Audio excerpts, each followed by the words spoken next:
We're going to primarily talk about TexitCoin. Terry and I, in case you don't know our backgrounds, we have done community education for crypto projects in the past. We're a huge fan of crypto, but it's something you've got to be really paying attention to.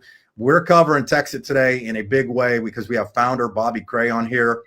Most of the time, people are looking to get into alternative currencies because of this graph right here, which is the dollar, which is about as useless as toilet paper at this point.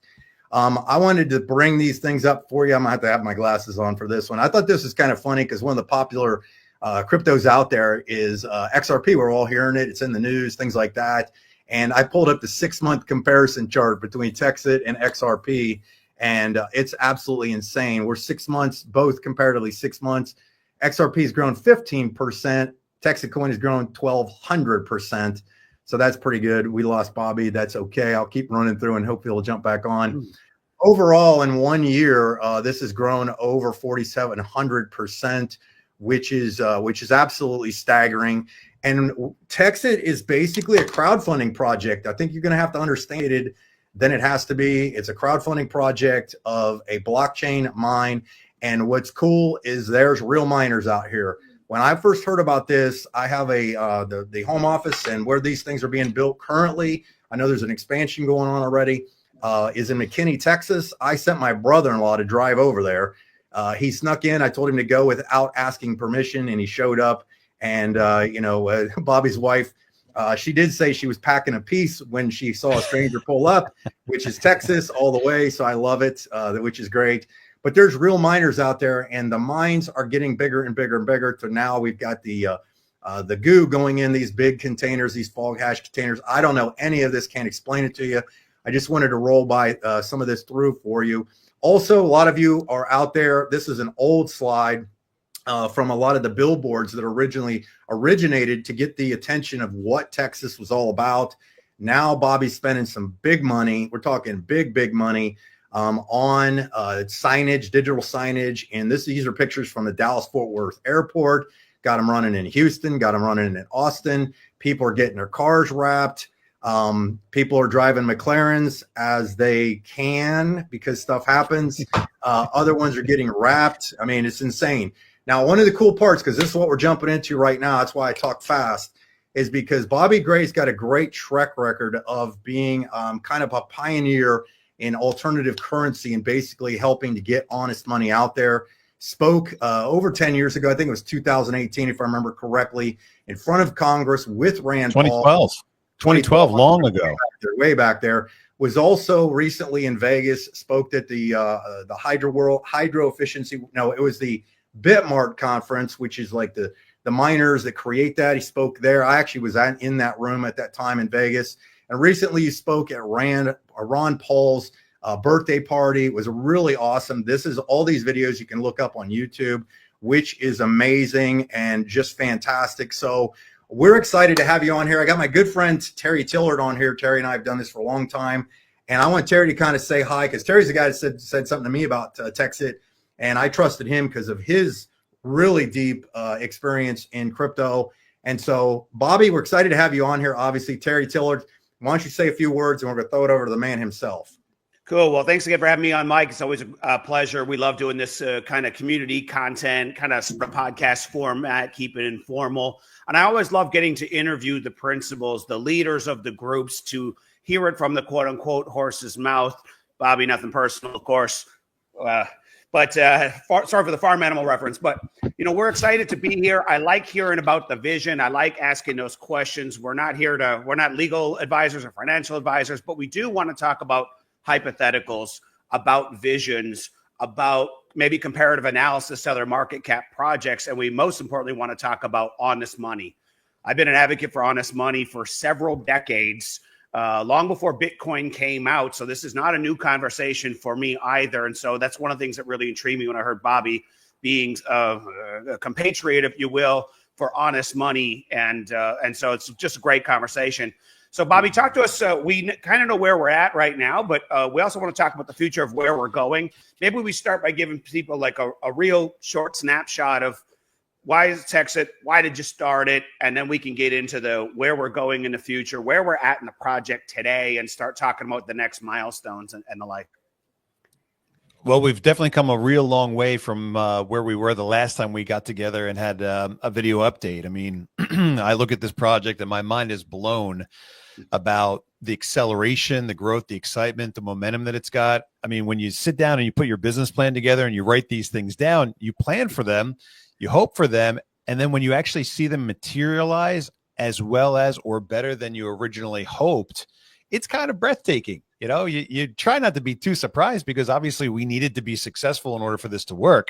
But watching it play out real time is just, I mean, it's mind blowing and it's breathtaking and it's really pleasurable. I'm having a great time. I'm having the time of my life. I know that a lot of people have experienced an amazing change in his or her life.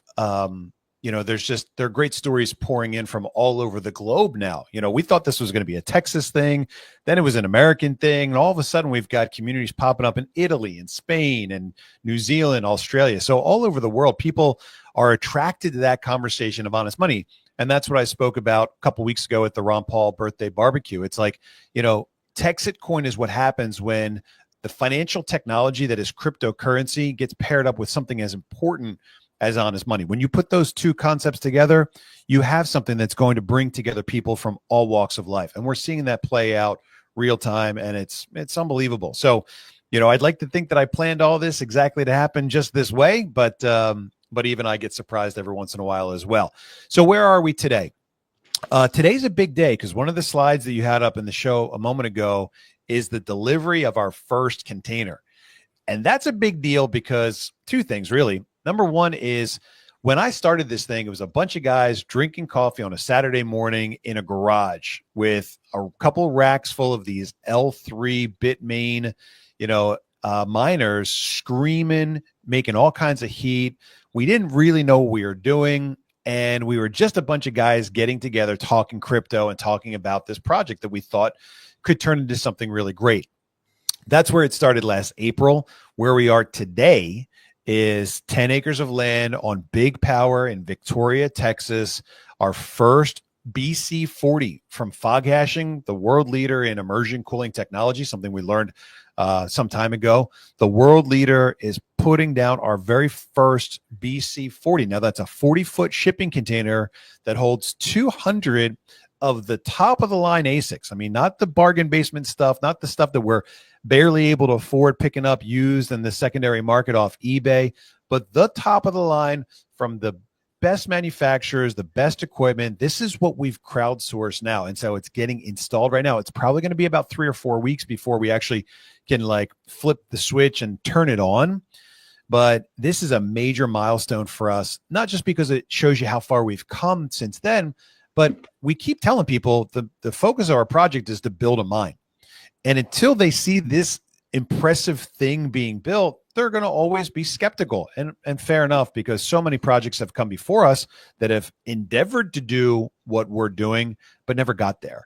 And so to see our first container hit the ground, get dropped into place is really cool, man. It's not just a statement of how far we've come, but it's an indication that our job is to follow through with the promises and commitments we've made to our community, which have put their cash on the line to be a part of something revolutionary. And so every step we take to prove that we follow through, whether it's paying out commission on time every week, or it's building the mine, or it's promoting the coin like you put up there with the airport advertising and the billboards, you know, every time we have an opportunity to show the receipts, to come back to our community and say, we did it. We told you we were going to do 3 things. We paid the commissions. We built the mine. We promoted the coin. It's really encouraging because that's what helps to fuel the momentum and the excitement.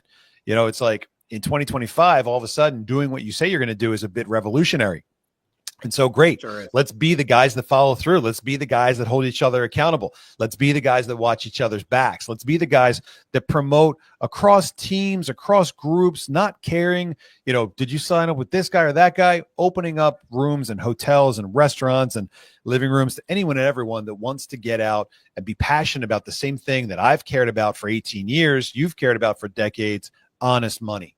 That's what this is at the heart of this project. And the fact that we have the ability to follow through in such a big way every day now, today being, you know, a huge milestone, is just really great. So that's how far we've come. Last week we brought in interrupt you, $5 million. We're going to interrupt you. What's that?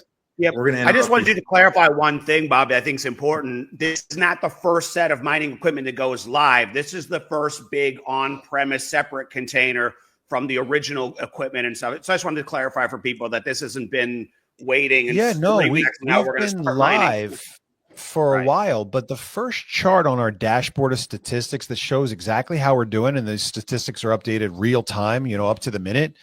The first chart on that site shows how much power we've sold and how much power we're currently operating at. And it's a top priority for that chart to show a third set of data, which is how much hash power we've purchased. And so if you guys are tuned in on the Telegram channel, you know that every week we close out on Saturday, and by Monday morning, first thing, we're buying the hash power that was either purchased or awarded through our referral program last week. We're paying for that. We're showing the receipts. And, it takes us a couple days to get that hardware in. It takes us even longer for us to install that hardware. We've been maxed out right now with the immersion cooling technology.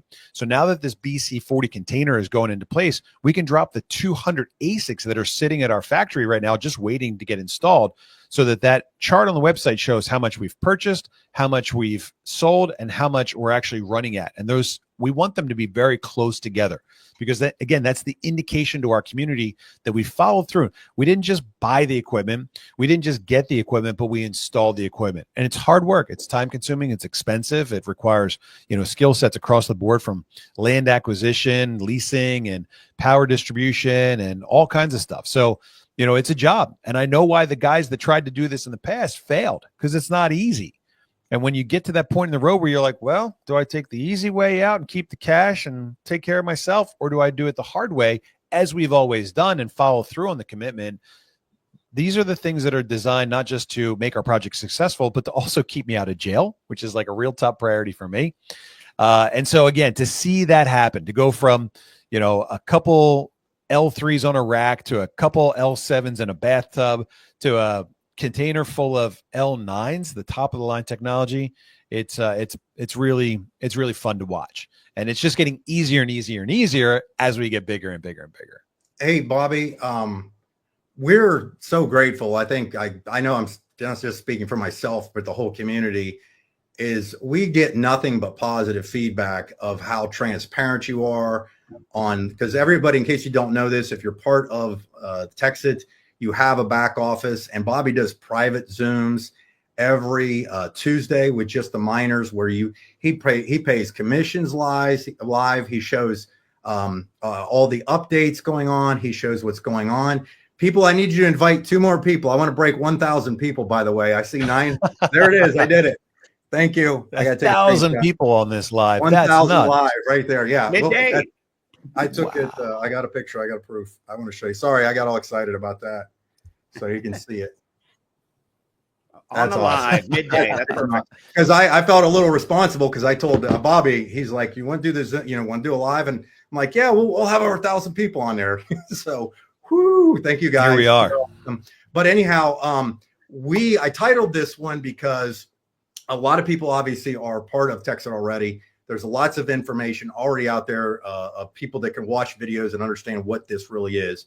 The title of this one was, you had an idea about some new math, because in case anybody doesn't recognize my voice, I'm the guy who did the Path to 16 that's kind of gotten pretty viral in the company. And that to me, that's amazing, the $16 mark. And again, we're not making projections. We're not guaranteeing incomes, anything like that. But you had texted, said, I wanted to talk to you guys, and obviously the community, about some potential new math that you had. And I want us to make sure we stay on that path, because this, to me, a lot is going to get people's attention. And again, crypto's risky. Read the disclaimers going on the bottom, things like that. You're going to have to do your own due diligence. This isn't a get rich quick. We're not investing. We're not saying ROI, none of that stuff. So disclaimer, disclaimer, disclaimer. So Bobby, go ahead. Well, we can make some projections. We can make some guesses as to what the future has in store for us based on a couple different things. One is based on how we've done historically and the growth that we see on the charts on the website. Obviously, what we've done in the past doesn't indicate what's going to happen in the future, but it gives us at least, a little bit of a window. We can also look at other leaders in the cryptocurrency space that have done things similar to what we're doing right now and use them at least as a point of reference for comparison. But it's really important to pause for a moment and do this work because we're in the middle right now. We're in the middle of the work. And when you look at the spectrum of doing a project like this, in the beginning, the guys that get involved in the garage, with the screaming L3s, they do it because it's risky, it's fun, and it's like buying that lottery ticket when the Powerball's showing up at $1 billion. It's like you kind of have a feeling like you're not going to win, but YOLO, why not? And then you start opening tabs on the browser about what you would buy if you hit, and you go through that fun exercise. That's what happens in the beginning. In the beginning, the first 5% of the people that get in on a deal like this are doing it because what if? What if it really works? I got $1,000 to throw at it. Why not? The guys that get in all the way at the end, the last 5%, do it because it's a sure bet. They do it because it's a limited opportunity. There's only 1 million seats on the rocket ship. And when you look at the things we have going for us at the end, we talk about the last seat on the rocket ship. Of course, you would want to be on our team. When we've got $200 million in cash for promotion, we've got $100 million of liquidity. We're on top exchanges. We're like just giant community, the largest community outside of Bitcoin. Like when you look at the things that we have going for us towards the end, you go, of course, I'd like to be on that team. People are like, why would anyone buy the last seat on the rocket ship? I mean, there's no referral opportunity. There's no bonuses. There's no rewards. I'm thinking the last seat on the rocket ship is going to sell for so much. We might have to auction it off or give it to charity or something. But the point is that like in between those ends of the spectrum, when it's, all about the big risk or it's all about, being part of a successful project, in the middle is the work. And when you get into the work thing, people, they want to understand what they're doing every day and the fact that it's leading towards, a conclusion that they desire and like and would be happy with. And so all we have to do is kind of pause for a moment and remind ourselves what that last seat on the rocket ship would look like. And we go, oh, okay. And so, the motivation and the incentives, they don't really change or shift over time, but we lose sight of the forest for the trees, so to speak, if that makes any sense. And so every once in a while, I pause and I go, let me just do the math one more time. Let me make sure, based on what we've learned and the numbers we're seeing and the real data that's coming in, day out, let's double check some of these basic premises that we worked with in the beginning to give ourselves a value. And so when you start a new cryptocurrency, it's like, well, what's it worth? Where do we price it? Do we price it at 0.000000001, or do we price it at like $4,800 per coin? There's no guidebook on how to do it. There's no rule. There's no example for exactly the right way to do it because successful projects have come out on both sides. And so what I did when I started TexitCoin, and as I said, is it possible to make a correlation between the size of the mine and the value of the coin? And of course, every proof of work coin you look like that's successful, that's made it, has that correlation. So the bigger the mine gets, the more valuable the coin becomes. And that's where I started when I said, we're going to build $1 billion coin. We don't want to be on page 38,000 of CoinMarketCap forever. We want to be a top 100 coin. And when you look at the other top 100 coins, you laugh and you go, well, we'll be up there with Bonk Coin and Dogwith Hat and Pepe Coin and Shiba Coin. I mean, these things that are just flat out jokes. We want to be on that same list with these other, top 100 coins. And so it's a little bit laughable at first, but then you look at it and you say, okay, well, how do I get there? And the model that almost everybody else uses is the pump and dump or the influencer model. We go out there, we pay the right people, they say nice things about us on their YouTube channels or Instagrams, and voila, we've got, a top 100 coin. The challenge with that is you don't stay there very long. Once, the pop culture people stop talking about you, your coin kind of tumbles back down and it never recovers. It's very rare that a pumped coin ever sees a second chance to go all the way to the top.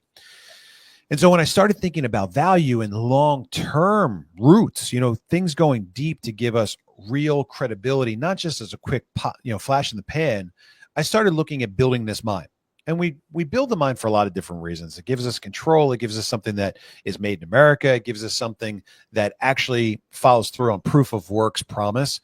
So I don't want to get too much into that now, but I want to talk about the correlation between the size of our mine and the value of our coin.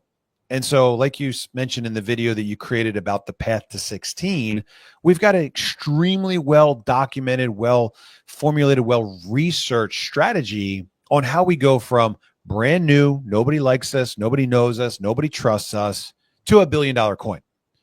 And that's all based on the growth of our community. So as our community grows and more people throw that cash in to help crowdfund this project, our pockets get a little deeper and we buy more mining equipment and we install that mining equipment.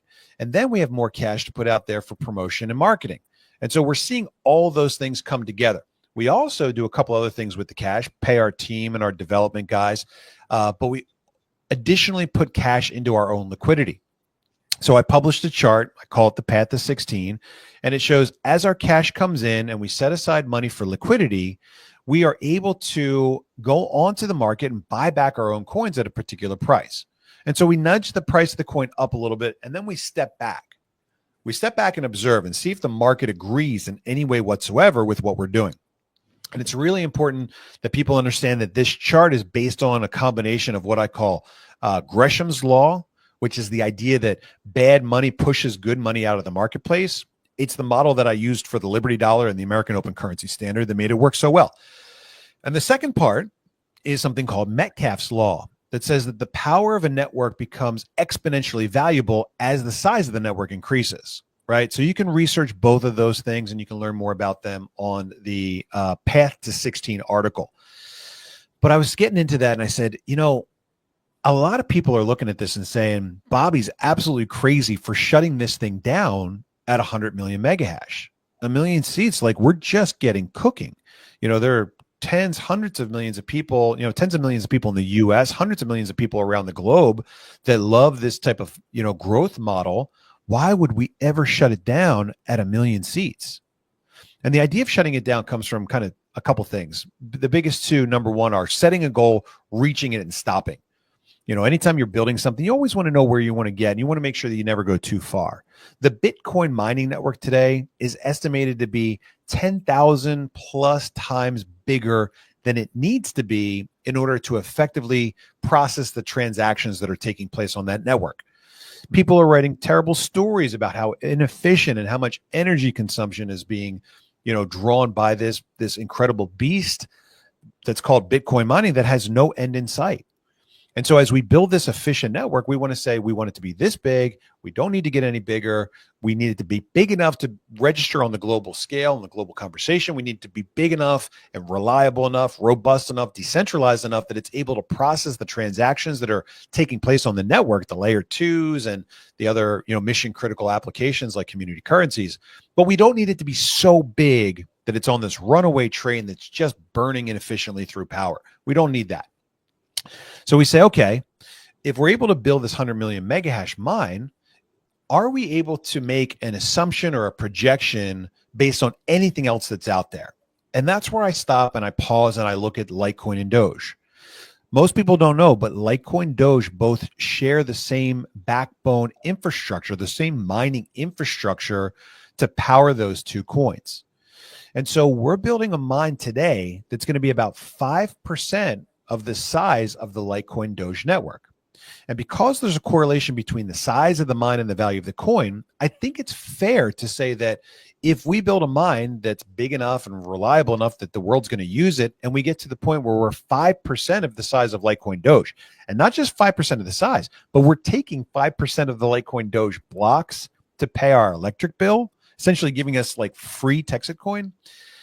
Is it fair to say that we would be worth 5% of Litecoin and Doge combined?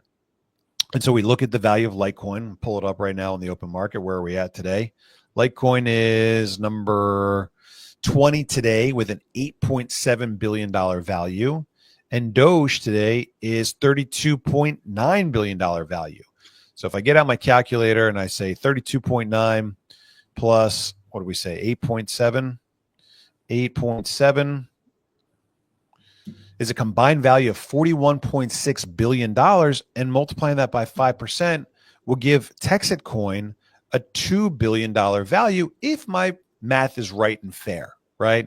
And so I'm saying we get to $16. If we do that by February of 2026, that puts us at about $1 billion value with a $16 per coin value.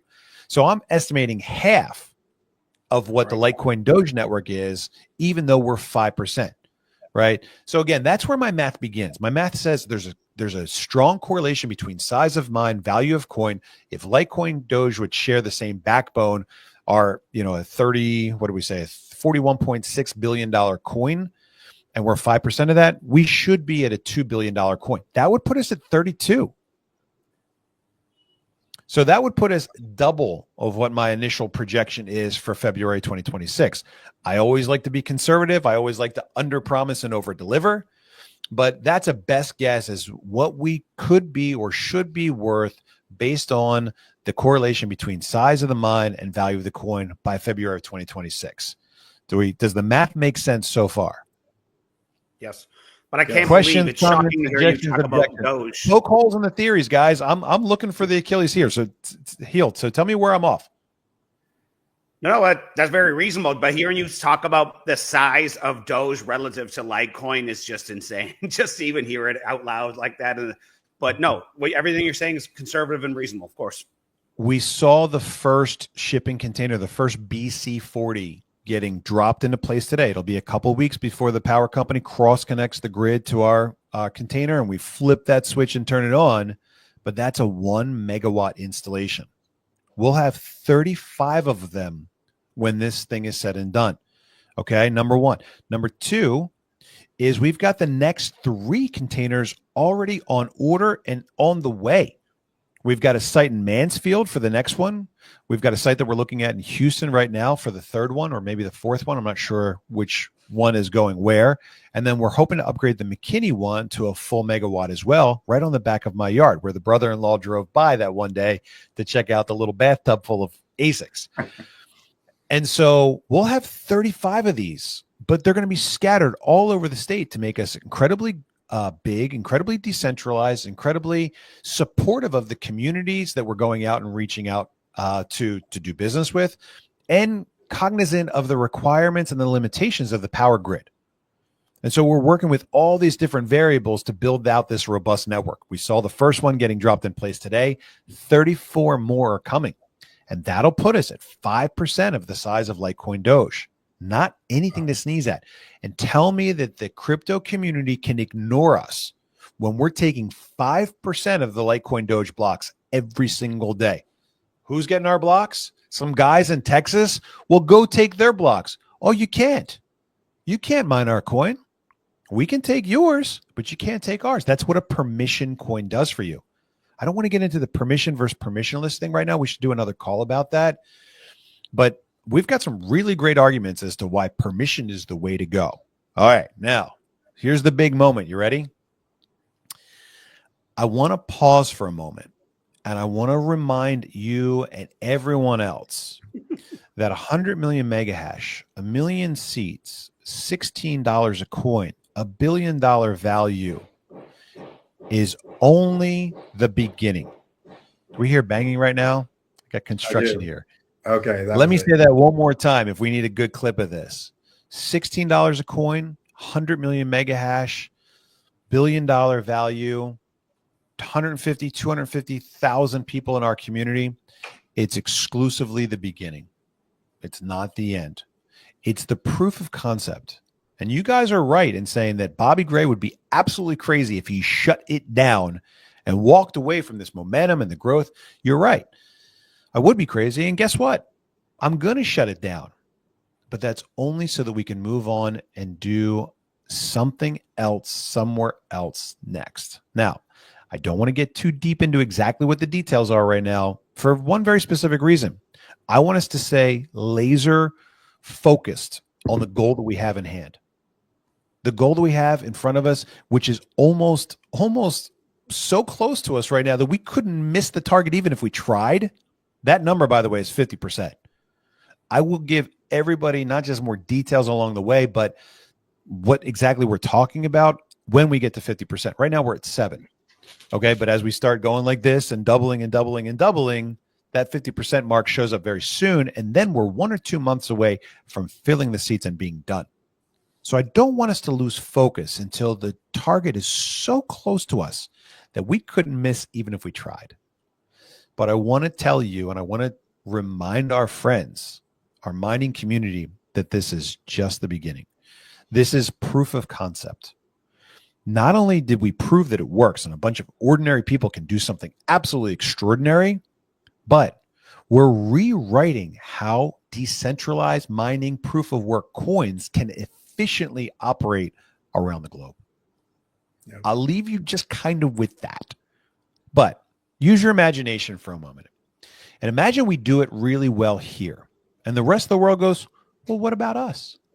And we say, well, hold on a second. What if we did this 4 more times? What if we did it in Southeast Asia, the largest growing population center on planet Earth today? What if we did it in Africa? What if we did it in South America? What if we did it in Eastern and Northern Europe? What if we did it in places that were pro-crypto, pro-mining, pro-business, pro-entrepreneurism? You know, what if we did it with communities that wanted to take this novel concept of growth that we have with this, you know, relationship-based marketing, and we did this 4 more times? And now we go from this 100 million megahash mine here in Texas to a 500 million megahash mine that's scattered around the globe. And we start to look at the numbers and we say, well, now we're 25% of Litecoin Doge. But let's compare ourselves to where we are in the Bitcoin conversation. Because Litecoin's number 20, Doge is number 9. I'm not settling for number 20 or number 9. In fact, if you remember, we talked about this little asterisk that we have at the end of our valuation concepts and the fact that we're a permission blockchain. And I said, you know, it's not really an apples to apples comparison with Litecoin Doge because we're a permission blockchain. Permissioned means you can't just join us and jump in and start mining and are taking our coins without permission. And I said, is there any other coin out there in the global conversation that's a permission blockchain that the world values and takes seriously? And I started scouring the top 100. I'm like, tell me there's something somewhere on the top 100 that's permissioned that I can use as like a point of reference to get rid of that little asterisk that's on the tail end of this projection. And imagine my surprise to find out that XRP, number 3, is a completely permission blockchain, 100% pre-mined. You can't mine it. It's centrally controlled. They release XRP into the marketplace however they like. To me, it sounds a bit like a CBDC, especially when you start looking into the fact that it's for the banks. It's for interbank transfers. Yeah. Yep. So I'm not really sure why people are so excited about XRP. I mean, yeah, okay, the price is probably going to continue to go up. I don't know. But this sounds a whole lot like a CBDC to me. But then when I started thinking about it, I'm like, man, you know what? We got the best of both worlds combined. We got a permission network that can't be outmined by China. And we got a mineable coin, which average ordinary people can jump into, put a couple bucks in, and they can start having their share of the reward. We've got the best of both worlds. And when I looked at that, and I took my value of 41.6 billion for Litecoin Doge, and I added on top of it little XRP there at number, what is it? I'm refreshing my page. We're at number 3 with $177.8 billion value. Total of $219 billion value between those coins. And if we're able to do that, let's say by the time we have, I don't know, 100 million coins, divide that number by 100 million, that would put the price of TexitCoin, 219 billion divided by 100 million.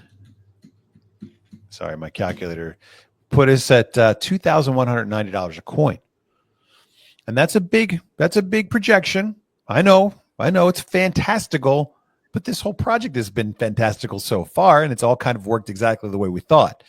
And so again, without getting ahead of ourselves and looking you in the eye and saying guarantee and stupid things like that, I can tell you that this is the best of both worlds. What makes XRP great? It's got great leadership. It's got a great mission. So does TexitCoin. We've got the best mission of all. We're not here for the banks. We're here for the people. There's a lot more people out there than there are bankers. That's for sure. So I can make a plausible argument that TexitCoin should be as valuable as Litecoin, Doge, and XRP combined. If we do that by year 3, we're at a $2,190 per coin number. Okay. But that's when I started thinking about this global expansion idea.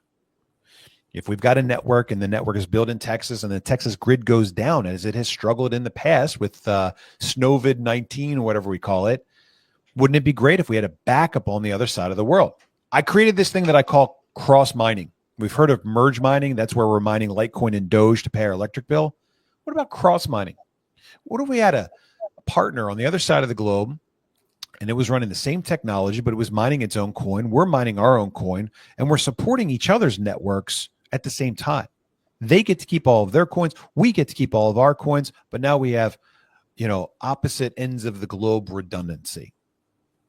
And if we do that 4 more times or 3 times on top of that, and we have 5 100 million mega hash mines that are built with regional support, with regional champions, with buy-in from, the locals all across the world, where would we be in terms of the Bitcoin output? And I put a little chart together to actually check how much power Bitcoin network is using. And it's kind of mind-blowing and staggering, right? We have to get away from the hash because 500 million mega hash with Litecoin Doge is a different kind of algorithm than Bitcoin uses. They use a different technology. So we got to use power consumption as our least common denominator. And the Bitcoin network right now is using something like 12,780 megawatts of power.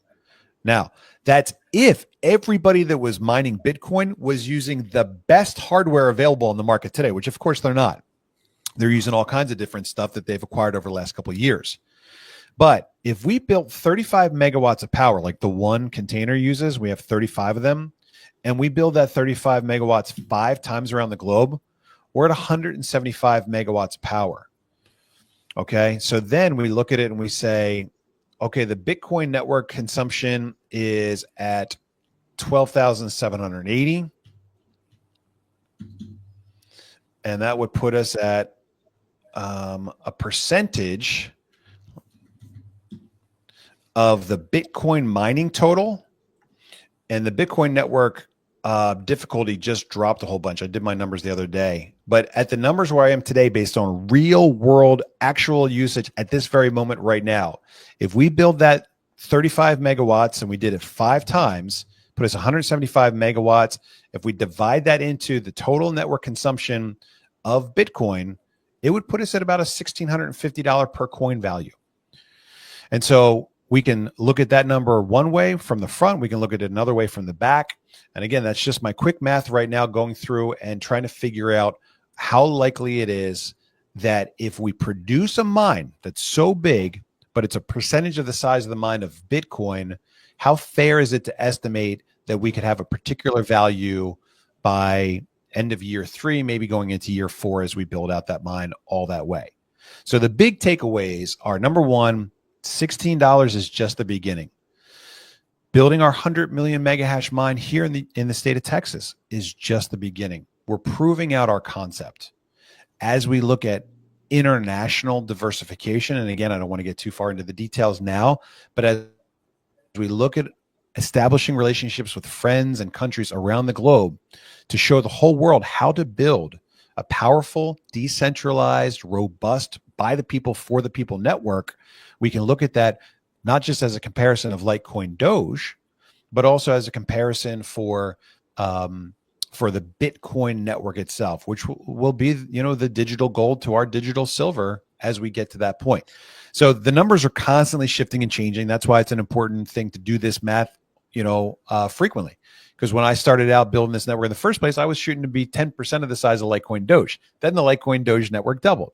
And so we need to continue to have a growth mindset, not just continued diversification and making sure that our mission critical network is built supporting people around the globe that are going to use this project, but also that we're keeping up with the latest trends, the latest, hardware that's coming out, and the other things that are happening in the industry. Like, we don't want to be isolating ourselves on an island somewhere and, throwing rocks and stuff at the other guys. We want to be working with the community. We want to be participating and contributing to the success of the overall cryptocurrency community. So we need to do these numbers again and again and again. Sometimes we get them, we'll be at $2,500. Sometimes we get them, we'll be at $1,500. But the point is, we're not staying at 16.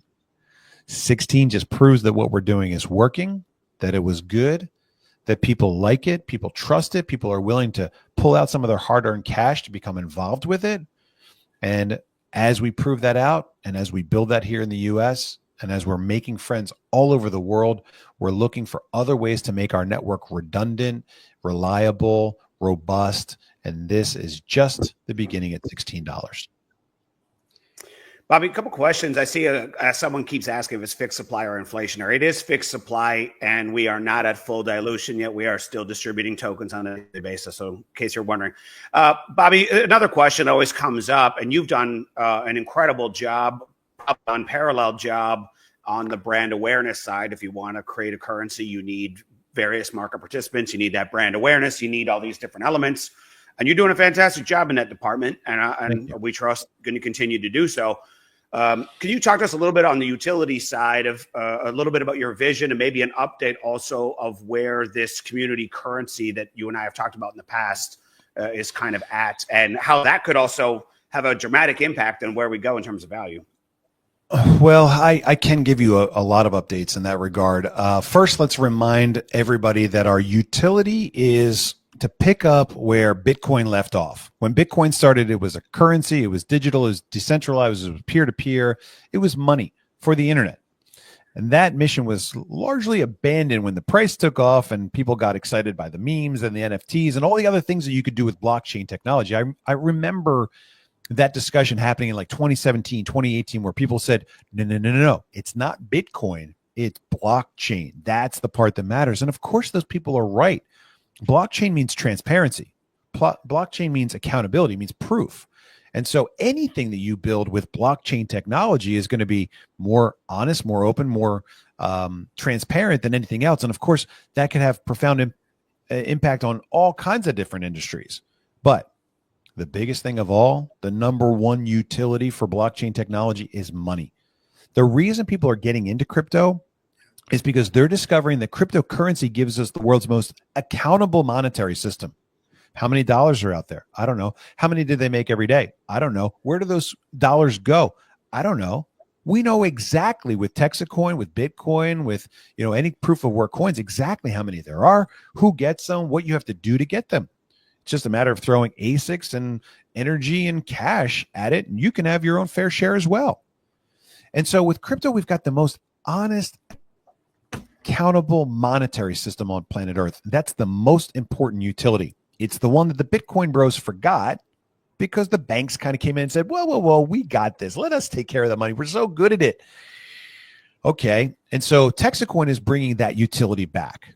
Digital, decentralized, peer-to-peer currency. Now, the way that we're doing it is by building the mining infrastructure, the process of the transactions, and then rolling out our layer twos on top of that network to function as community currencies, again, that are regionally, built by small towns across the state of Texas. McKinney is the largest downtown cultural district that we've got in the state. There are 300 other ones like it that are members of the Texas Downtown Association. Just this past week, we were at the first roundtable. We're now the title sponsor of the Texas Downtown Association. We're the big sponsor of the upcoming convention in Waco this November. And so this is our connection with the community, right? And so we get lots of questions about, like, is it a security? Is it this? Is anyone going to shut it down? How could they shut down the Made in America blockchain that's powering hundreds of community currencies across the state of Texas initially, and community currencies across the country? I mean, we're going to have friends in cities and councils and chambers of commerce and municipalities across the country that are building a tool that's designed to get money to their local downtown small businesses and keep that money there. We're going to have friends everywhere. Why? Because that's what honest money does. Honest money is attractive, and it creates long relationships, long, good, deep connections, good, deep roots, right? And so that was a major breakthrough that just happened this past week. And so we're going to continue knocking on those doors. We talked to 80 mayors last weekend that said our number one challenge is getting money downtown and keeping it there. We're trying to build out people's third space. They live at home, they live at work, and they live in their communities. And we want that money to come to downtown. We want it to stay there. We said, we have exactly what you need. And they say, when can you roll it out? Who's up next? So give us a little bit. We're still building the mine. We've got to get the mine big enough where it can support mission critical applications. That's what's so important about building this mine. People say, well, why would you just build this mine? You're just trying to get rich. Well, yeah, but we have to build the mine big enough to support a mission critical application. If we're running on one mine and one bathtub in my backyard and that thing goes down, as a weather event comes through, we can't tell 300 towns across the state of Texas that nobody's allowed to spend money. We need a robust network. Okay, so we know that. We're building that. As we roll out into phase 2, as the network gets bigger and more reliable, now we can start the actual utility, which is community currencies that are built on the TXC blockchain. And so that's where we're going with utility. Now, TXC is always going to be valuable. It's always going to be marketable, but we're trying to get communities to use the layer 2 because it gives them a stable coin opportunity. So they don't have to worry about the fluctuation in the value. Anything that's going to be used as money needs to have a stable value. And so while TexitCoin is kind of doing its thing in the market, that's where those layer 2 community currencies are holding their value and making it easy for businesses to, or consumers and businesses to do business with each other without having to pay 3% to the banker every time somebody taps their card. That's awesome. Hey, Bobby, are there any updates? I want to show everybody. I got to just shout out to the people for coming through. Can you see where that? Are we at? What's 1,056 live. So on a what? Tuesday? Today Tuesday? Is that right? Yeah, we're on a Tuesday afternoon doing this, and that's how many people showed up. 1,056 people are as passionate about what has mattered to me right now, right here, at this moment in time. Good for everybody. Yeah, good for it'll us. be that. They'll be. I bet you this video will hit 3,000 views by morning tomorrow. It'll, because there's a lot of people that said they were at work. They're not going to watch a replay. So same link. That's great. And we'll make another video again soon because there's so we've come so far. I know. It's just amazing that this all started as a little twinkle in my eye, and now we've got 18,000 coming up on 19,000 miners in our community. Yep. Wild. Did you ever see, Bobby? Did you see the prediction I had ChatGPT do? Filling up the seats by February or March, is that right? Yeah. I went through and I put all the numbers in from the month-to-month growth or week-to-week or whatever it was, month-to-month, and it had to project, and it's been close, but we're actually slightly ahead of it. It may even be faster if we keep up this pace. I think with something like this, an interview like this speeds this process up. So we're really appreciative of you being on here. I know we're almost an hour in, and you got another big Zoom tonight, so we don't want to take up a ton of your time. Because I know like I said, look, anytime I have an opportunity to pause, reflect, go back through the math, double check my work, it's always very encouraging to look at it from a totally different angle and see that I come out at about the same place that I had predicted from a totally different point of view. And so, I want to remind people that we're building a mine. That's our project, right? What are we doing? Well, we got the referral thing. We got this thing. We're building a mine. We're building a redo. We're building a cryptocurrency second chance. We like proof of work because proof of work means we actually had to do something. We didn't just click, click, click and cook a trillion Huck 2 girl coins into existence. It means that we actually had to do something to produce what we had. And I like that, right? I like it from a building standpoint. I like it from a crowdsourcing standpoint. And I like it from a proof of work coin standpoint. So we're building a mine here in Texas. What are we doing with that mine? We're building out community currencies all across the state. Once we have that layer 2 done and the app is working, I'll be able to bring you metrics. How much money came into the city of McKinney? How much of that money left the next day after the fair left town? Who's the biggest community currency business supporter? How many times did this money exchange hands before it left? We're going to have such insight and metrics as to the success of our community currency that it's not going to be guesswork anymore. We're not going to say, yeah, we're going to do some community currency stuff. We'll know exactly what it is. I can't tell you who I sat down with yesterday. World famous, Grammy nominated country music artist who we're now talking to be the guy that's headlining the parties that we throw as we begin rolling out the community currencies. Just had lunch with him yesterday. I don't want to say the name. I don't want to jinx it. But the point is, we want the city of McKinney to do this, okay? But we're not going to ask them to gamble with us. We're going to put our own cash into a party that the city of McKinney has never seen before. We're going to bring our own talent out. We're going to bring our own people. We'll bring our own vendors. Our goal is to bring $5 million into the city of McKinney for that one event. 100,000 people, $50 spent per person. I tried to do it before with copper tokens. It was impossible.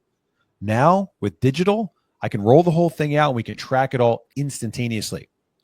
My guess is 90% of that money will leave the next day, but 10% is going to stick around. And 10% of $5 million is $500,000. And if we can replicate that 20, 30, 40, 50, 60 times, and we can continue to grow that capital base that's sitting at a local credit union that's paying interest to us and the city, now all of a sudden there's a real financial cash incentive to get people to shop local and to keep that money local. And we don't know exactly what those numbers are yet, but that's the model that we're going with. That's the direction that this thing is going. And we need a network that's reliable to host it. Do we want to build on the Made in China blockchain? Or do we want to build on the Made in Texas blockchain? You tell me what you think Americans are going to want to build on when they see this robust, powerful network that we've built for us to use and take advantage of. That's what we've got coming our way. That's the utility. And it is just beginning at 16. It's just beginning when that first container is dropped into place. There's so much more coming. There's so much to be excited about. You're going to want that last seat on the rocket ship. Might as well get one now and earn some more along the way. But if you're not on the rocket yet and we go to you and we say, look, we're doing this thing. It was really risky back then. Today, yeah, if the lights go out, we're going to, be wondering when the zombies are going to take over. But we've got the momentum now. We've got the enthusiasm now. We've got local participation from municipalities now. We've got a lot going for us that we didn't have a year ago. And it is really fun. It is really cool to see it all come together. Bobby, I think your numbers are a little off on only 10% from the community currency. I think that's being a little extra conservative, but I'm so excited for those metrics because to me, I don't think people realize that that's a model that can copy and paste. If we capture those metrics and those pilot projects are a success, it's massive. And maybe you could just remind people that the layer 2 is basically ready. I'll let you speak on that and that the apps and the software and the things. And also, I loved your idea about bringing people there so you have an incentive structure because people always shrug their shoulders. What if it's not adopted, right? But if you have some extra strategies to force that adoption. No, we bring it. Right. That's right. We're not going to sit around and wait for people to come to our party. We're going to throw the party. We're going to invite them to the party. We're going to get them to the party.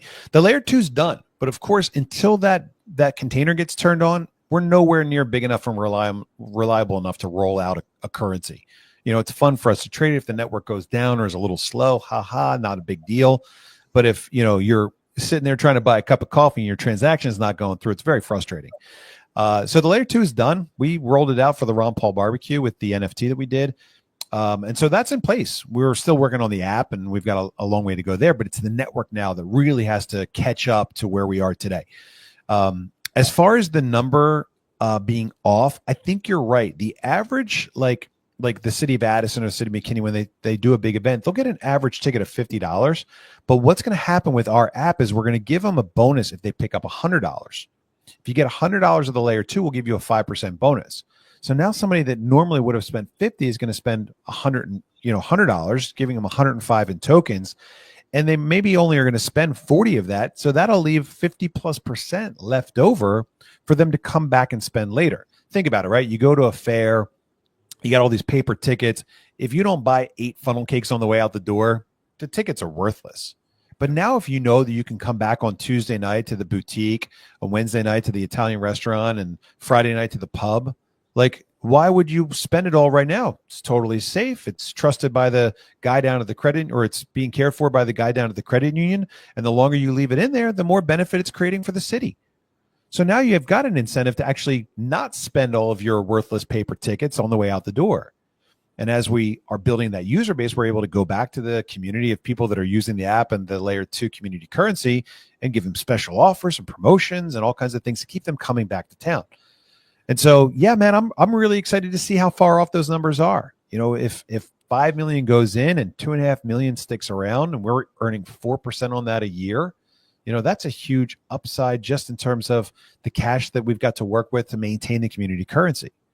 So we've got different spin-offs like that inside of this ecosystem that are creating profitable opportunities for us and for you and for anybody else that has an idea that they want to build on the TXC blockchain. Beautiful. Well, Bobby, you are obviously, we're about an hour. I know we're going to probably wind it down. You are welcome here anytime. Obviously, we want to have you on here.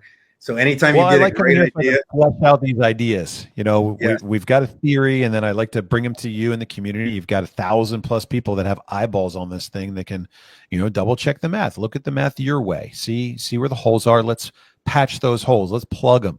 You know, if we've got a fatal flaw, man, let's figure it out now, while we're still kind of in the early stages, so that we can have an opportunity to fix it and make it better. beautiful. Terry, you got any closing comments? So we'll let. I want Bobby to make sure he comes back, so we're not going to keep him here all day. I'm Yeah, just we warming up, know you guys. got This other is my things. favorite thing. I talk about this day and night in my dreams. I dream about TexitCoin. Right now, I've been busy the last couple of days out supercar shopping for the Game Over giveaway. I don't know if you guys are up to speed on that thing, but now it's just getting fun. Now the fun starts. Beautiful.